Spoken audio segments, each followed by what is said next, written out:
Sports director समा legendary cricketer Shahid Khan Afridi ने भी हमें ज्वाइन किया है। अस्सलाम वालेकुम, बहुत शुक्रिया ज्वाइन करने के लिए। बात चल रही है सर 352 रन का हदफ दिया है और यूसुफ भाई हमारी जो डिस्कशन चल रही है वो इसी एंगल पर चल रही है कि बॉलर्स का इतना कसूर नहीं है, जो कंडीशंस हैं ना बॉलर्स को स्पिन मिल रहा है, स्पिनर्स को ना फास्ट बॉलर्स को रिवर्स मिल रहा है। तो क्या कहेंगे सर आप इस हवाले से?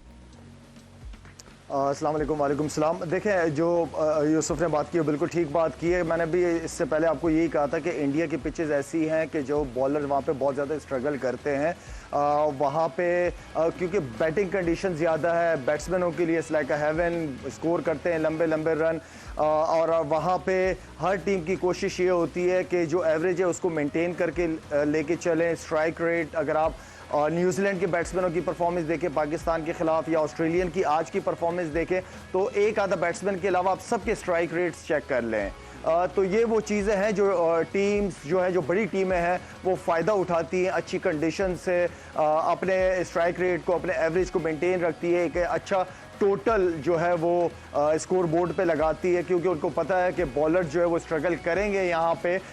वो तो उस हिसाब से बॉलर्स को कंफर्ट के लिए उनको जो रन्स हैं वो अच्छे स्कोर बोर्ड पे लगाते हैं। अच्छा लाला, अगर हम अपना एनालिसिस करें, डाटा को निकालें, अभी तक के जो वार्म अप मैचेस हुए हैं उसके आज पहले 12 ओवर में ऑस्ट्रेलिया का था तकरीबन 83-84 रन और बाकी टीम्स का भी ऐसे चल रहा है 10 ओवर्स में 80-90 रन बना रहे हैं। पाकिस्तान का जो पहला वार्म अप मैच था अगेंस्ट न्यूजीलैंड, हमने पहले 12 ओवर में 50 रन यानी कि 72 गेंदों पर 50 रन बनाए थे। हमारी एक विकेट भी गिरती है तो हमारे लड़के स्लो हो जाते हैं, प्रेशर ले लेते हैं या क्या वजह है?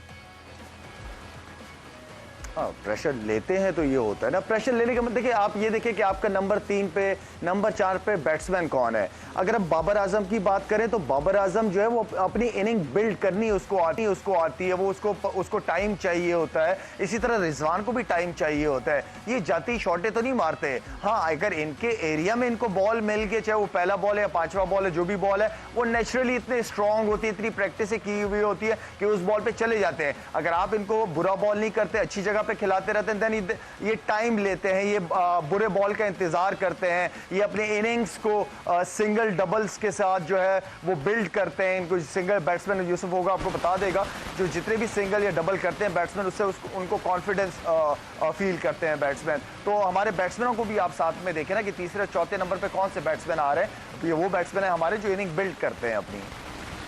इस तरीके से बिल्कुल ठीक है। लाला, ये जो नए ब्रांड ऑफ क्रिकेट को इंट्रोड्यूस किया गया है, जिसके हवाले से बात करें, इंग्लैंड खेल रहा है, ऑस्ट्रेलिया उस ब्रांड की क्रिकेट खेल रहा है, पाकिस्तान बहुत पहले खेल चुका है और आपने भी 1997 से आगाज़ कर दिया, सईद भाई उससे पहले इस ब्रांड की क्रिकेट खेल चुके थे। तो क्या माइंडसेट होता है और इसके पीछे रिस्क कितना होता है? खैर, सईद भाई के साथ तो मैं अपने आप को नहीं शामिल कर सकता। सईद भाई जेन्युइन बैट्समैन थे। मैं एक तरीके से एज अ बॉलर मैंने क्रिकेट शुरू की एंड देन अपने आप को बैट्समैन के रूप में कोशिश की मैंने। देखें, एक तो आपका माइंडसेट बहुत इंपॉर्टेंट है।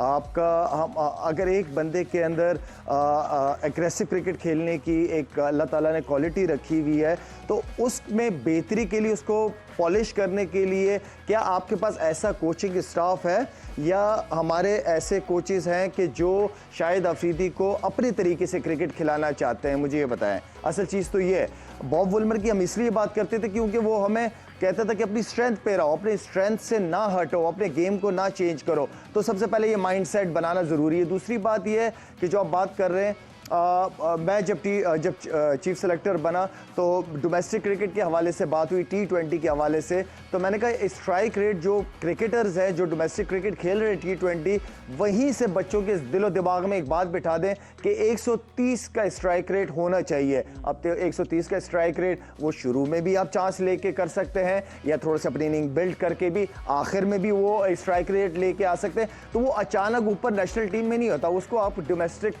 क्रिकेट का कल्चर बनाते हो। आप नए बच्चों को अंडर 19 से लेकर या डोमेस्टिक क्रिकेट में जब T20 के फॉर्मेट आते हैं, हर बच्चे को इस चीज़ की अवेयरनेस होनी चाहिए कि हमारा स्ट्राइक रेट 125 130 रन ये होना चाहिए। जब आप नेशनल टीम में आओ तो आप वही आपकी पहचान हो कि यार नहीं, इसका स्ट्राइक रेट भी बहुत अच्छा है, अच्छा परफॉर्मर है, हिटें अच्छी मारता है। तो ये सारा कल्चर पे डिपेंड करता है कि आपके नीचे कल्चर में है कि नहीं है। आपने कहा कि जो लड़का है जिस तरीके से अपने आप, जो उसका अपना, जिस पर कॉन्फिडेंस होता है, जिसका अपना स्टाइल होता है, उस स्टाइल को बदलने की ज़रूरत नहीं है। आज फ़खर जमान को भेज दिया है ओपन पे बैटिंग करने के लिए, पिछले मैच में उनको आराम दिया गया था। तो क्या फ़खर अभी फॉर्म से निकलना ज़रूरी है? कोचिंग स्टाफ भी बात कर रहा होगा, कप्तान भी बात कर रहा होगा। फ़खर का जो नेचुरल स्टाइल है, आप यही आपका मशवरा है कि फ़खर उसी से जुड़े रहें और यही उनको कामयाब करेगा? देखिए, नया बॉल करना, ओपन करना ये कोई आसान काम नहीं है और नया बॉल आपके सामने हमेशा टॉप बॉलर्स बॉलिंग करते हैं। अब सारी टीमें जो है ना, अब वो जो भी प्लेयर आते हैं, जो लगता है कि उनकी लिए एक थ्रेट है, तो वो उस हिसाब से प्लान करके आते हैं। फ़खर की टेक्निकल चीज़ों की इश्यूज़ हैं, वो नए बॉल पे बॉल के ऊपर जाता है, बॉल को आने नहीं देता, उसका फुटवर्क का मसला है, बॉल अवे रहता है, बैट साइड से आता है, इस तरह की चीज़ें पकड़ी जाती हैं। कोचिंग बहुत आगे चली गई है, अब हर प्लेयर के ऊपर होमवर्क किया हुआ होता है। देखिए, खेलना तो उसको अपना गेम खेल के ही वो निकलेगा।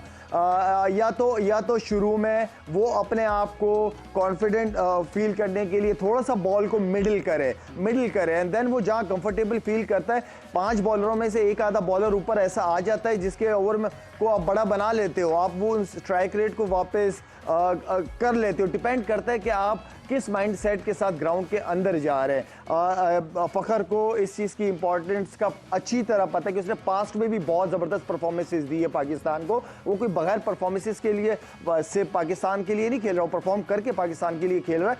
आते हैं इस तरह के पैचेस आते हैं, बहुत बड़े बड़े बैट्समैनों के ऊपर बहुत बड़े पैचेस आते हैं, निकलना मुश्किल हो जाता है, लेकिन प्लेयर फिर होते भी वही है ना, दलेर होते भी वही है कि उस मुश्किल पैच में से निकलने वाला जो बंदा होता है, जो प्रेशर को ले लेता है, वो निकल जाता है।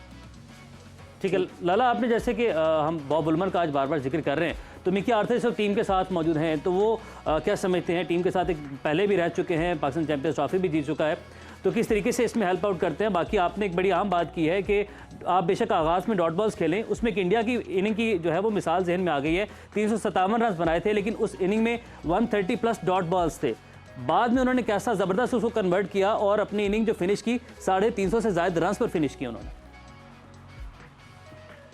हाँ, बिल्कुल ऐसे ही है। जहाँ तक मिकी की आपने बात की है, मिकी के साथ जब ये कोच नहीं भी था पाकिस्तान का, मैं साउथ अफ्रीका में डोमेस्टिक क्रिकेट खेल रहा था किम्बरली, तो हमारी उस लीग का या टीम का ये हेड कोच था। अच्छा है, तगड़ा है, मेहनती है, सिंसियर है, सबको एक ही लेवल पे ट्रीट करता है और काफ़ी पॉजिटिव, काफ़ी पैशनेट है, पाकिस्तानी प्लेयर्स को बहुत ज़्यादा पसंद करता है, पाकिस्तान की क्रिकेट को बड़ा हाईली रेट करता है वो बंदा।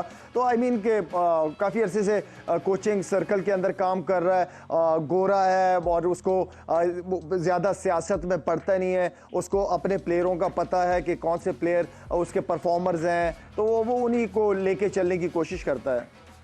भी जैसे अभी फ़खर की बात हुई है और आपने ब्रेंडन मैकलम का भी हवाला दिया कि वो जब ये खेल रहे हैं तो वो यहाँ वहाँ पर ज़हनी तौर पर सब ने तस्लीम कर लिया है कि अब हमने यही क्रिकेट खेलनी है, तो हमने शिकस्त जो नाकामियाँ उनको भी कबूल करना। तो इसका मतलब ये कि एक एतमाद फिर खिलाड़ियों को भी मिला है कि अगर आप नाकाम होंगे लेकिन आपको मौके मिलते रहेंगे, तो फिर यही चीज़ तो फिर फ़खर के ऊपर भी लागू होती है, क्योंकि उनके भी खेलने का अंदाज़ वही है। देखिए, वो ऐसे ही खेलता है। मेरा ख्याल है कि उसको जब से आया है पाकिस्तान टीम में, वो रन्स भी करता है, आउट भी होता है, उसकी यही स्ट्रेंथ है। जैसे शाहिद ने भी कहा है, जो उसकी स्ट्रेंथ है किसी भी प्लेयर की, उसको उसी में ही कॉन्फिडेंस देना चाहिए। छोटी मोटी ट्यूनिंग होती है, वो आप कर सकते हैं अगर प्लेयर भी एग्री कर रहा हो और उस पर आप काम कर रहे हो, क्योंकि प्लेयर का एग्री करना बहुत ज़रूरी है। मैं एक चीज़ देख रहा हूँ एज ए कोच, मैं वो समझ रहा हूँ कि इसको ठीक थोड़ा सा कर सकते हैं।